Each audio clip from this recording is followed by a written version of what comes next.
Wait lang, ito, yan. Gumulong na ang pagdinig ng Sandigan Bayan kaugnay sa hiling ng Office of the Ombudsman na precautionary hold departure order laban kina former Senate President Cheese Escudero at umano'y bagman nito na si Maynard Ngu. Para sa update, magbabalita live si Mobile Journal, Arles de los Santos. Arles. Cheryl, nagpapatuloy nga yung pagdinig ng Sandigan Bayan 6th Division para sa hiling ng Office of the Ombudsman na pigilan na makalabas na bansa si dating Senate President Cheese Escudero ang umano'y negosyanteng bagman nito na si Maynard Ngu. Pero ang pagdinig, Cheryl, ay isinagawa sa closed door dahil sa ilan nilang mga impormasyon na posibleng matalakay sa pagdinig. Wala pang kaso si Escudero pero iniimbestigahan pa rin ito dahil sa posibleng graft, plunder at indirect bribery. 7 buwan yan mula nang madawit sa mga umunoy nakatanggap ng commitment o kickback mula sa flood control project. Sa Senate Blue Ribbon Committee hearing, matatanda ang Cheryl na idinawit ni dating Public Works Undersecretary Roberto Bernardo si Escudero na isa umano sa mga mambabatas na nakatanggap ng kickback. Sabi ni Bernardo, hiningan siya ng negosyanteng si Maynard Ngu na nagsilbi umunong bagman ni Escudero ng listahan ng mga proyekto noong 2024 at lumalabas na 2 beses umunong nag-deliver si Bernardo kay Ngu ng 20% na umunong commitment ni Escudero para sa flood control projects ng pamahalaan na aabot raw sa 1.4 billion pesos. Pero Cheryl, nauna nang itinanggi ni Escudero ang mga alegasyon na ito at tinawag itong pag-atake sa Senado at kanyang reputasyon. Cheryl. Arles, may update din ba sa iba pang nadadawit sa flood control scam na sina former House Speaker Martin Romualdez at pati na kay former Congressman Zaldico? Cheryl, sa isang radio program ni Ombudsman Boyeng Rimulya. Alam mo kasi dito, napapansin ko lang ito, obserbasyon ko lamang naman po. Dinimanda nila si Romualdez at saka si Escudero. Pero kung mapapansin mo, yung kay Escudero, detalyado. Para bagang well-researched, talagang naghanap ng maraming supporting evidence silang hinukay, kuno, para akusahan si Escudero. Pero kay Romualdez, wala masyado. Napansin niyo yung bigat nung paratang nila kay Escudero, napakatindi. Pero kay Romualdez, wala ka masyado maririnig na balita tungkol sa kanya. Basta kinasuhan siya. Para bagang sinasabi dito, hindi lang si Escudero kinasuhan namin, pati si Romualdez.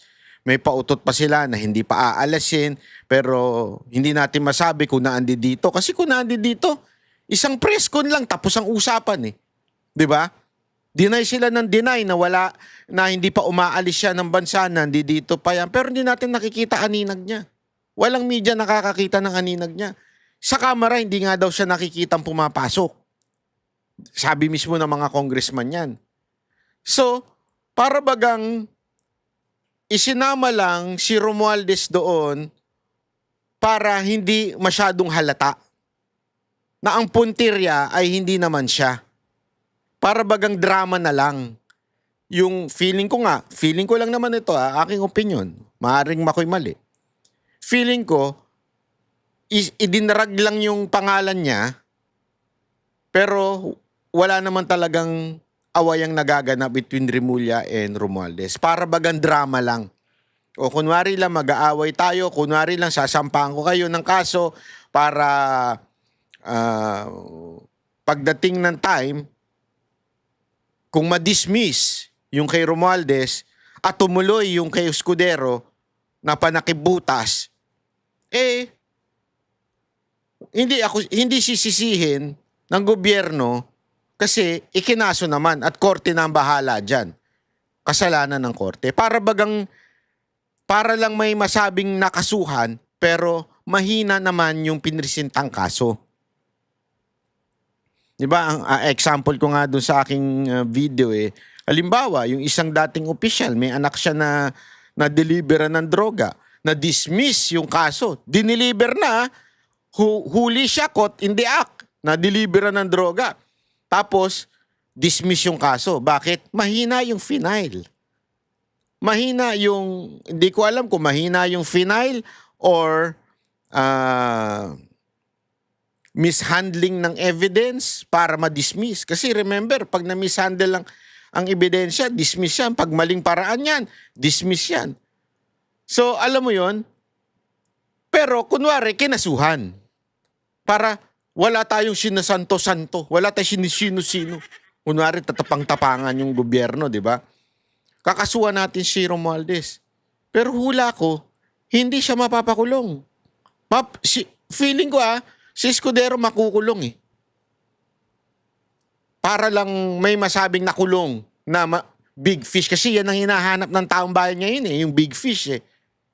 Hindi nila alam, ang big fish na tinutukoy namin eh, walang iba kung hindi si Marcos. Siya ang dapat makulong. Dahil siya ang nagpabaya. Ulitin natin whether he is an accomplice or not. Pero yung pagpapabaya niya ay isang malaking bagay yun. Pantakin mo most corrupt budget. Hindi mo vinito yung corruption doon. Hinayaan mo at pinirmahan mo at ginawa mong batas. Anong tawag sa'yo? Tanga lang? Pwede bang sabihin, tanga ka lang talaga? Hindi pwedeng ganun eh. Ignorance of the law excuses no one. Sabi nga. So hindi pa pwedeng wala kang pananagutan dyan. Kaya dapat talaga managot to si Marcos. Pero siyempre, para masapawan yan, kailangan ng big fish.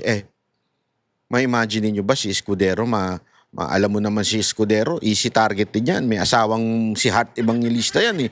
So showbiz yan eh. At yung vlog niyan, sikat na sikat kahit hindi sa mga political na tao, sa mga ordinaryong tao, sikat na sikat si Hart at saka si Chis Escudero. Kaya pag nakulong niyang si Chis Escudero, may tuturing nilang big fish yan. Tapos pag hindi nakulong si Romualdez, sasabihin lang nila, that's the law, that's the court. Gaganon lang yan. Wala na siyang, that's the court. Alam mo naman yung sigang si Remulla. That's the court. Wala tayong magagawa dyan. Basta tayo, kinasuhan natin. Feeling ko talaga magiging panakipbutas na to si Escudero eh. Kasi hindi sila kumagat doon sa yung panakipbutas nila na si Revilla. Remember, sino rin ang may pakana doon? Yung kay Revilla at saka kay Yusek Bernardo. Sino yung kasama ni Yusek Bernardo? Sino yung pumapasok na at pinayaga maging state witness kuno yan si Bernardo? Sino? Yung dating DOJ. Sino yun? Si Remulla. Ngayon, sino na naman? Sa ombudsman, si Remulla uli. Kita niyo yung pattern? Mantakin mo lahat ng tao doon kay Yusek Bernardo, lahat sa paligid niya, wala silang direktang kaalaman tungkol kay Bong Revilla na nakatanggap si Bong Revilla. Lahat sila dininayan sa court. Yung isa nga napagalitan pa eh. Di ba? Na parang hindi pala napagalitan. Nag-isa ng Sandigang Bayan dahil wala siyang alam. Tapos pumasok siya sa state witness program. Wala siyang alam. Hindi niya nga alam kung nabigyan niya ba ng direkta si Revilla. Wala. Sino lang ang nagtuturo kay Revilla? Ito lang si Yusek Bernardo. Bakit? Para mailigtas yung sarili niya. Para hindi siya ang may salarin. May ituturo siyang, hindi, inutusan lang ako ni ganito, ni Revilla. Para mailigtas yung sarili niya. Kasi pwede na siyang maging state witness. Ang requirement ng isang state witness, ikaw ay hindi may kasalanan. So anong gagawin mo? Magtuturo ka ngayon na may kasalanan. Sino yun? Ala naman mga tauhan niya. Hindi. Siyempre yung kunwari mas mataas sa kanya, kunwari nag-utos sa kanya, pero lahat ng tauhan niya walang direkta kinaugnayan at direktang kaalaman na kasangkot si Revilla. Siya lang. Ganun din dito kay Chis Escudero. Di ba? Wala. As in, para bagang out of nowhere, biglang kakasuhan na lang si Escudero, kesyo yung bagman daw niya na isa, yun daw ang kumukuha ng pera. Pero tingnan ninyo, lalabas din yan sa kaso na walang may alam. Sila lang ang may alam, yung nag-aakusa lang. Walang sapat na ebidensya.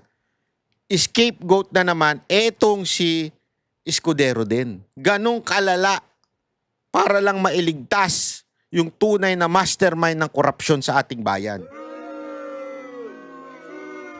Kawawa naman tayo mga Pilipino, pinaggagago tayo ng gobyernong ito.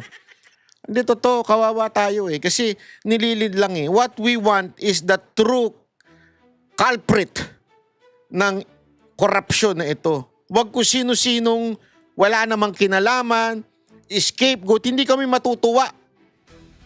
Hindi kami natuwa nung si Revilla ang kinulong dahil alam namin walang kinalaman yun. At hindi rin kami matutuwa kung si Escudero ikukulong dahil alam namin panakibutas. Ang gusto namin makulong, walang iba kung hindi si Marcos at ang kanyang pinsan ni si Romualdez, isama nyo na rin si Saldico. Hanggang hindi nakukulong yung tatlo na yan. Lahat ng ginagawa ninyo moro-moro lang. Yan ang katotohanan sa bayan natin. Lahat ng ginagawa ninyong investigasyon patungkol sa korupsyon, moro-moro lang. Pag hindi makulong yan, tatlo na yan. Dahil sila talaga ang nagpabaya, sila ang architect nitong matinding katiwalian na to. Sila ang mga nakaupong boss nung umukit ng katiwalian na ito. Sila yung mga nasa posisyon. So hindi pwedeng sabihin nung wala silang alam. Sila yan, walang alam. Tapos magtuturo kayo ng kung sino-sino, sila ang may alam. Ang labo nyo. Tanga lang maniniwala sa inyo. Kaya mga banateros, mag-like and mag-subscribe kayo para mas malaman ninyong katotohanan dahil hindi ito dinidiscuss sa mga bayarang media. Bakit? Bayad nga yung mga media na yan eh. Di ba kasama silang inabutan ng maleta? Yung kanilang mga operator, PR operator, inabutan din ng maleta. Bakit? Para iligtas at iligaw ang tunay na salarin o mastermind ng korupsyon sa ating bayan. Kaya wag kayo dyan manunood. Dito kayo sa Banatbay at sa iba pang mga banateros dahil dito wala kaming takot na ilalabas ang tunay na katotohanan sa ating bayan. Maraming salamat po. Subscribe, like, and share. At kung gusto nyo suportahan si Banatbay, magpa-member na rin po kayo. Ako po si Banatbay. God bless everyone.